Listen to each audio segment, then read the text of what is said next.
This is the entire science curriculum being used for Rogers County 2021 edition.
Even if you are not ready for the day, it cannot always be night. Sir, flex I do work. 6 of 'em like Mike. He's out of sight. Whoa, they got me pipe. 2 man like Ike. 6 at the spot. Into the night. Yeah, I'm shaking the drop. I'm still up on top. I've been had the bop. The devil my op. Can't pay me to stop. My God at the top. We gon' praise our way out the grave, dog. Living, speaking, praise God. Walking out the graveyard, back to life. I serve, follow your word. See with new sight. Into the night. What you're about to see is the greatest animation of the global flood that is available to the public. It is a 10-minute condensation of the technical presentation that was several hours long on the Brian Nickel YouTube channel covering the hydroplate theory that was constructed by Walt Brown, who has a PhD in engineering, and you can find the entire theory laid out in detail in the book In the Beginning. So, here we go.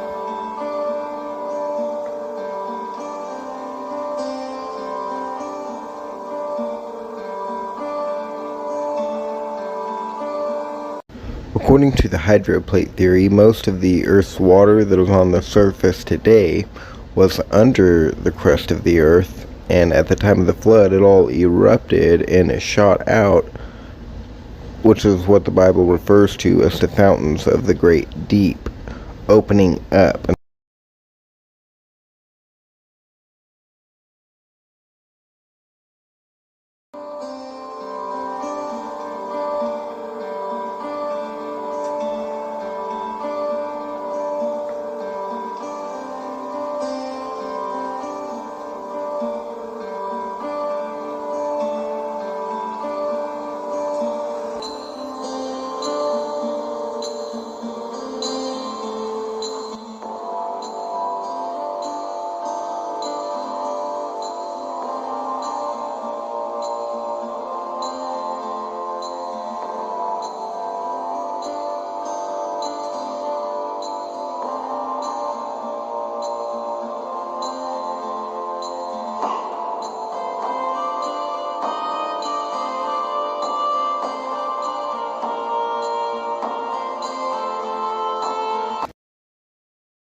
So the supercritical water far beyond the point of boiling that is trapped under the crust of the Earth comes to the surface and covers the majority of the Earth's surface in water, and also freezes the north and south poles because the water that's being squeezed out by a 60-mile thick crust is shooting the water and the dirt and the rock out into outer space, and a lot of it is falling back down to the Earth as super cold frozen hail and rock.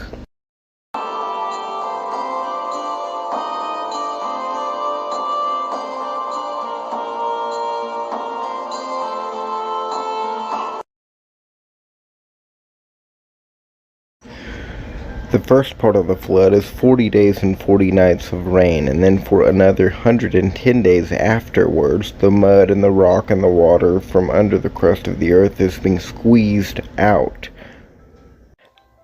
At the time that the crust of the earth is fluttering like a flag flapping in the wind, and the pillars are slamming into the mantle consistently like a piston, it is generating huge voltages of electricity, which are basically fusing elements together that are radioactive. Longer-lived radioactive elements would be deeper in the strata, where higher levels of energy would have been available.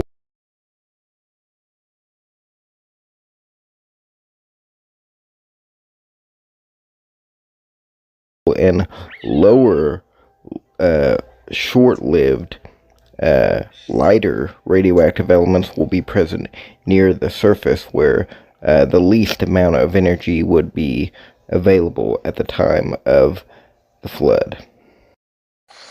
Liquefaction and hydrologic sorting acting together with gravity, nearly 200-foot tidal waves with no continents to interrupt them, is allowing various minerals, rock and dirt of different size, shape, and density to be sorted into distinct layers. The heavier minerals basically rise up through the lighter and smaller particles to be established into layers as the crust of the earth flutters and the tidal waves relieve and add pressure to the particles.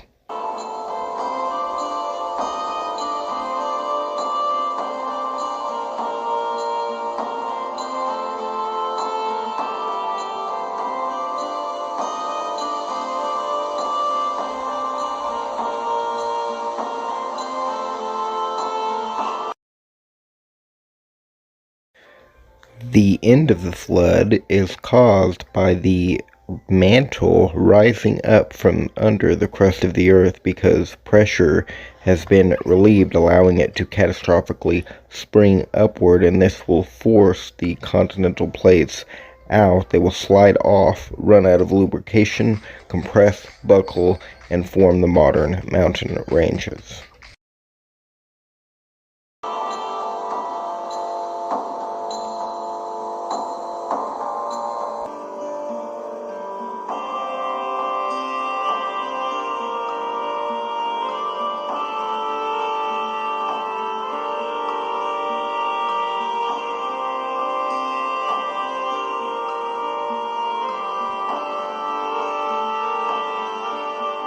The Pacific Ocean floor is in a cusp shape, like when you indent with your thumb a ping pong ball. That is the shape of a sphere that has been deflated.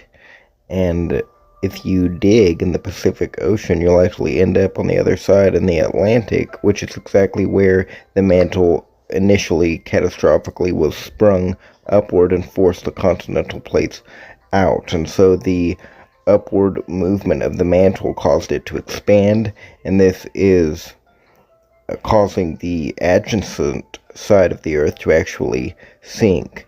As the shearing of the mantle occurs when it expands, this increases convection currents in the core of the earth, which pull on the opposite side in the Pacific, causing it to deflate and a cusp shape to form.